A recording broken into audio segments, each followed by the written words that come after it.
What's up, YouTube? This is Yoke coming at you again. I decided I was going to do my Battlin Boxer deck profile again.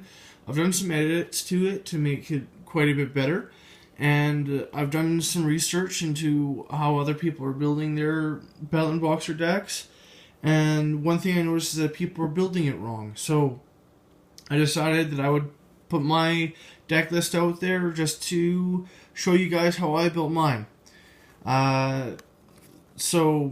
Yeah, and I'll have my previous deck lists in the description box below, and I'll explain why I've got some of these card choices that I've got in my deck as I get to them.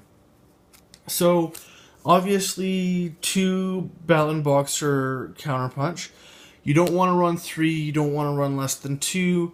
This is, you gain 1,000 attack points for when you're attacking or are attacked when it comes to Battlin Boxer monsters.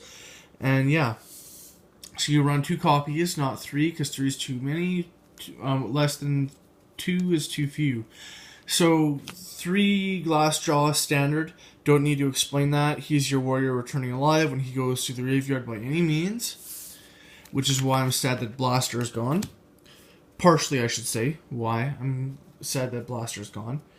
Then 2 copies of Headgeared. You don't want more than 3. Most people play 3, but I found that 3 is too cloggy, and I never played him more than twice. And that most of the time when I play him once, I set up for game, and I found that by the time I'm able to XYZ after I play him, I'm usually in a pretty good spot. So that's why I run 2, not 3.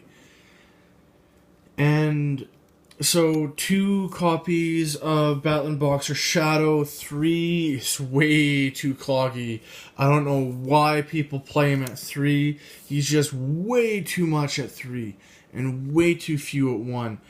He specializes himself by detaching Xyz material from a Battlin Boxer XYZ monsters, special summon himself, and so then you can normal summon an Xyz summon.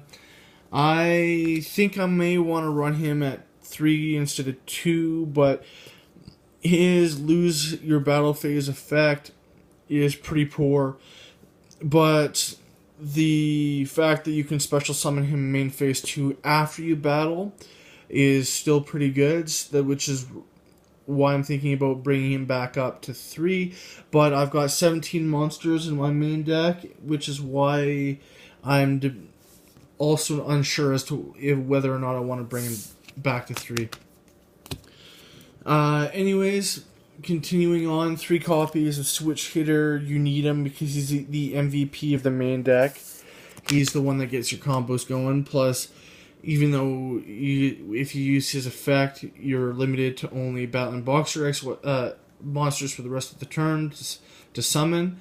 But the fact that you've got 5 Battlin Boxer monsters in your extra deck gives you some options. Then I run 2 copies of Mass Chameleon.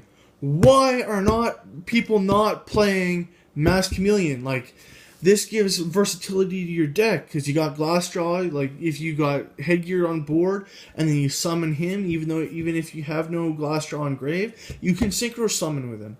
You got problem-solving synchro monsters.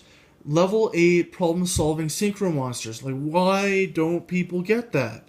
Like, even though Glassjaw so far is the only target that I've shown you guys, and like, if you're able to keep stuff on board, like, you can go special summon Shadow by detaching Xyz material from Battlin Boxer XYZ monster, normal Chameleon synchro summon for a level 8, like, and stuff like that. So it's just, I don't know, I don't get it.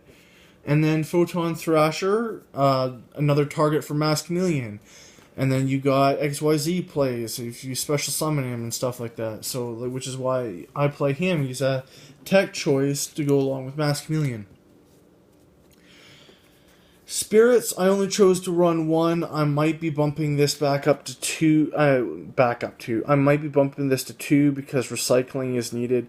But most of the time, I found that I did not need to activate this more than once, and I really don't like burning cards from my deck, because more often than not, when I use this card, I burn a Rhoda, or I burn a monster card that I could have used next turn, or I could have burned Book of Moon, or I could have burned like Vanity's Emptiness or something like that, which is why I don't like running this more than one.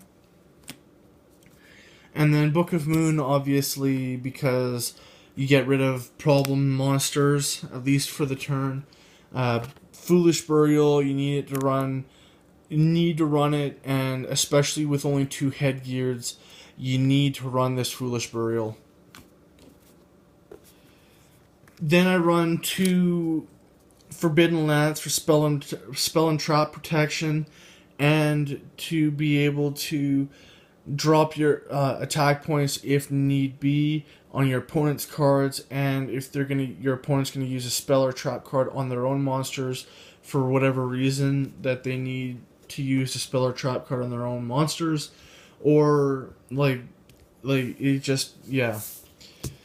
It's offensive and defensive plays. Then I play Kaiser Coliseum, which I noticed a couple people online use Kaiser Coliseum, but not very many at all. You need to run Kaiser Coliseum. It's a rogue deck ace card, especially for decks like Battlin Boxers or Constellars or some like decks like that. Run 2 MSTs because Mystical Space Typhoon is still a need, because floodgates are still a serious threat, as amongst other trap cards that can spell and trap cards that will damage your ability to be able to play properly. Raigeki, because I really don't agree with Dark Hole in this deck as much as I used to love it, being that you really don't want to waste an Xyz material from Yoke or something like that to be able to play Dark Hole. Getting rid of your opponent's monsters, just your opponent's monsters, is the better play. And then, of course, you play 3 copies and Reinforcement of the Army, because all your monsters except for Masked Chameleon are warriors. This just adds consistency to the deck. And then on the topic of consistency, I play 3 copies of Upstart Goblin, because a 47 card deck is way better than a 37 card deck is way better than a 40 card deck.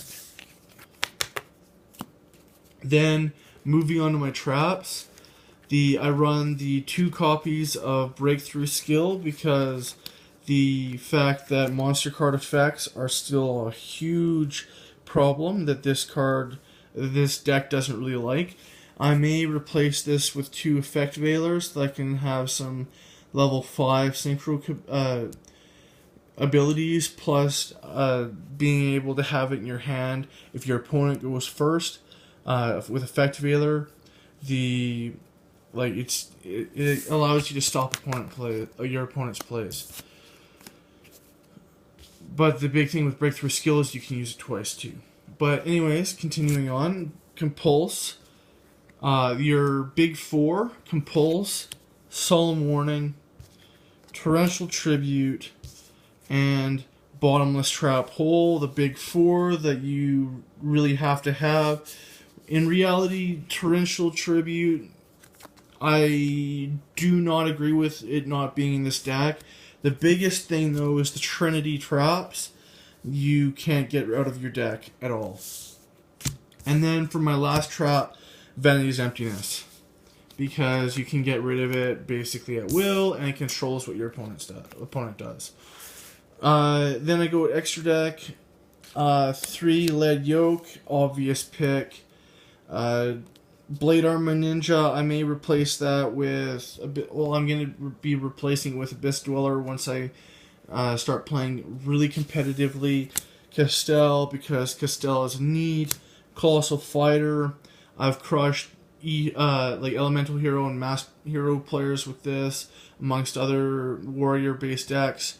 Crimson Blader, level 5 and higher. Stoppers. Dark Rebellion.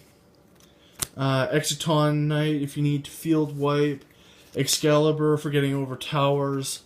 You need both your Nova Kaisers because you just need it. And then number 86, 101, and Scrap Dragon goes well with Yoke. The Nova Kaiser can special summon all of its materials basically, and then you can overlay into number 86 to make it even more powerful. But yes, this is my deck list. Thanks for watching. This is really how the Battlin Boxer deck really should be built as compared to what I've seen in the past.